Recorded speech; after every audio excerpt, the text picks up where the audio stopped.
Bisa dipimpin dulu semuanya. Ke depan bu. Ayo. Kelas berapa lagi, Bang? Kelas 7. Kelas 7 siap, berdoa mulai.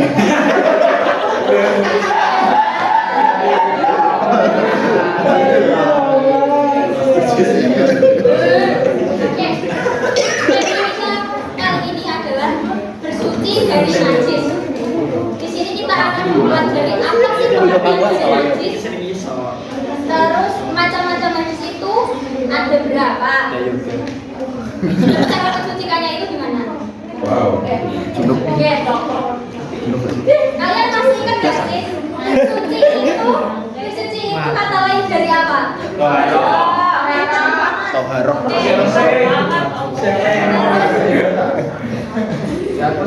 Bersuci dari najis ya. Anak-anak tahu nggak sih? Najis itu apa? Ada yang tahu najis itu apa? Kotoran. Najis itu apa? Najis itu secara bahasa artinya adalah kotor. Sedangkan secara istilah, najis adalah kotoran yang menjadi sebab terhalangnya seseorang untuk beribadah kepada Allah. Ini juga menjadi sebab tidak sahnya sholat kalau kita masih najis. Jadi harus dibersihkan dulu ya. Kan kelas itu ya. Lanjut ya. Kelas itu. Atau dulu juga SMA. Najis secara tingkatannya dibagi menjadi berapa? Tiga.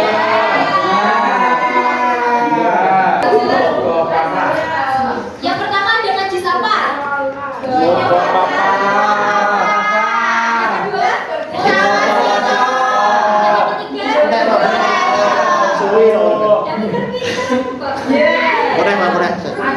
Najis mukhafafah. Ada yang tahu najis mukhafafah itu apa? Tahu. Najis ringan. Sebut. Contohnya seperti air kencing bayi laki-laki yang belum berusia 2 tahun dan belum makan apapun kecuali air susu ibu. Cara membersihkannya cukup gampang teman-teman. Karena ini najis yang ringan, cukup dipercikan air pada benda atau tempat yang terkena najis tersebut. Paham ya? Tidak. Air kencing juga. Maksudnya nggak paham? Wih, Mas.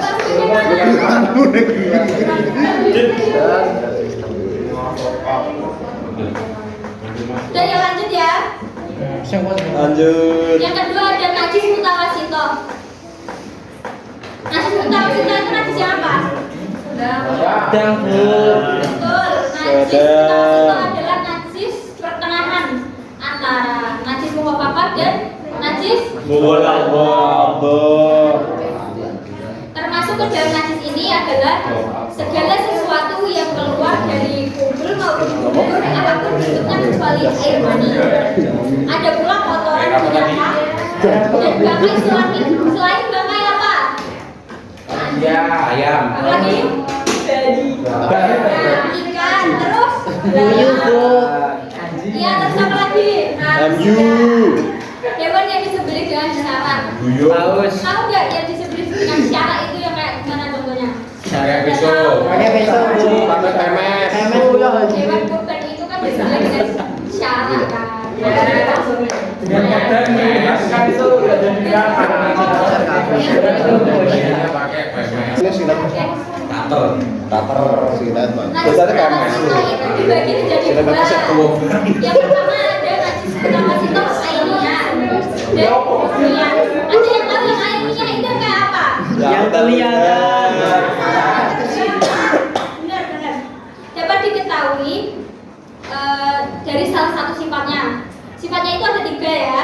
Yang pertama ada zat, yang kedua warna, dan yang ketiga bau. Bau kelek. Jadi. Jadi kayak wujudnya.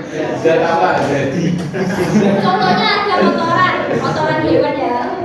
Kotoran itu. Kotoran hewan misalnya menempel pada lantai. Kotoran Cara membersihkannya gimana? Bersihkan dulu. Screenshot. Habis itu disiram menggunakan air yang suci sampai hilang ketiga sifatnya. Dikasih pemes. Tapi kalau warna maupun baunya sulit dihilangkan, itu nggak apa-apa, hukumnya dimaafkan. Nya dimaafkan. Contohnya darah yang menempel pada pakaian. Tahu ya? Enggak. Mas setuju nggak tahu. Itu loh yang misalnya lah cewek-cewek itu kan kerembeskan sama itu, terus roknya kan Terakhir tak hidup. jadinya najis. Nah, pas dibersihkan itu masih nempel karena badannya aja. Itu nggak apa-apa, hukumnya dimaafkan. Asal baunya udah hilang, hasilnya juga udah hilang. Tahu ya paham ya sekarang ya? Iya itu. Oke, yang kedua dan najis hukmiyah. Najis hukmiyah itu seperti apa sih? Ada kelihatan. iya benar.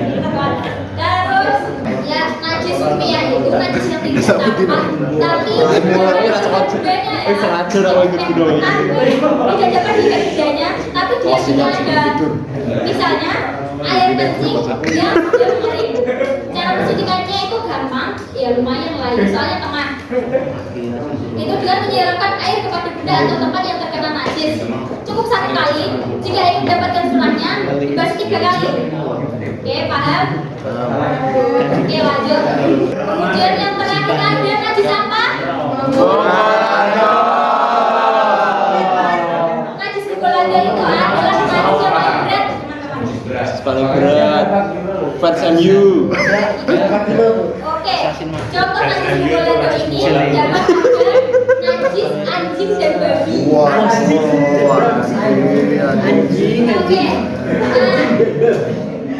adapun yang berasal dari anjing dan babi itu seperti air liurnya, daging, darah maupun air kencing, bulu, kotorannya. Tapi perlu diingat ya teman-teman, najis anjing dan babi itu tidak bisa berpindah najisnya kecuali ada kebasahan. Misalnya gini loh, kan ada anjing itu lewat kalian. Kalian pasti jalan-jalan kan karena kaki kalian, tapi kaki kalian kering dan bulu anjing tersebut yang kena kaki kalian itu kering, itu nggak apa-apa, itu nggak najis. Kecuali kalau kaki kalian itu yang kaki kalian basah atau anjingnya air bulunya yang basah kena kaki kalian itu maka najis. Jadi wajib dibersihkan. Paham? Oke. Cara mencucikan najis di Bolado ini cukup berat karena ini memang najis berat. Caranya gimana? Dibasuh dengan air sebanyak 7 kali. Yang salah satunya dicampur dengan debu atau tanah yang suci. Tahu ya gimana caranya? Nggak tahu bu. Debu atau tanah yang suci boleh. Pasir boleh. Pasir tanah aja lah, tanah kan banyak. Sekarang ibu akan membagi 4 kelompok. Saya akan berikan soal, nanti kalian jawab. Yang udah jawab nanti ini nggak ada batas waktu. Yang udah bisa jawab langsung ke depan ya. Kelompok E.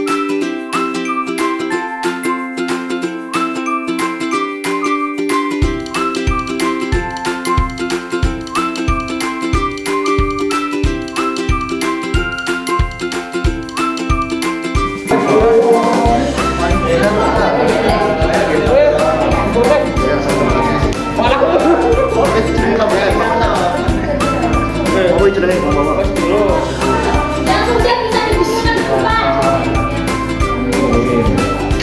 Seperti sama pas itu.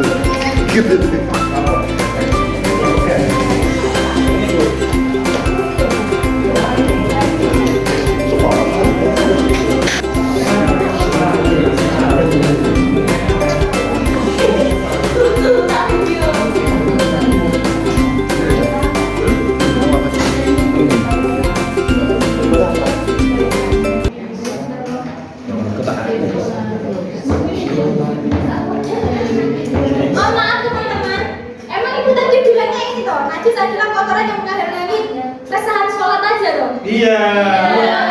Maaf ternyata kesalahan. Iya. Semua ibadah maksudnya. No. Maaf ya. Kalau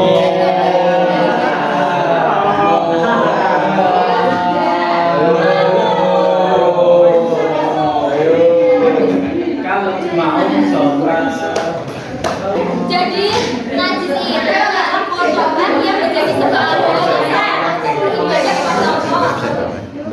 Kemudian Bisa. Bagi menjadi 3. So. Najis itu arti katanya ya, mukhafafa, mutawasithah dan mubalaghah. Karena membersihkannya berbeda-beda sesuai tingkatannya. Tapi perlu diingat, saat kita ingin melaksanakan ibadah itu gak cuma harus suci ya, gak cuma harus dari najis, tapi juga harus suci dari hadas. Dan itu akan dibahas minggu depan. Oke? Oke, baik. Kita cukupkan pembelajaran tentang hal ini. Ini kan Lanjut. kita tutup dengan bacaan hafalan bersama-sama. Alhamdulillahirabbil alamin. Yang punya info yang dapat Ibu sampaikan, mohon maaf lahir batin. Nggih. Salam telepon Bu Dila. Nama siapa? Masih puasa. Puasa. Puasa Syawal 6 hari. Seminggu. Assalamualaikum.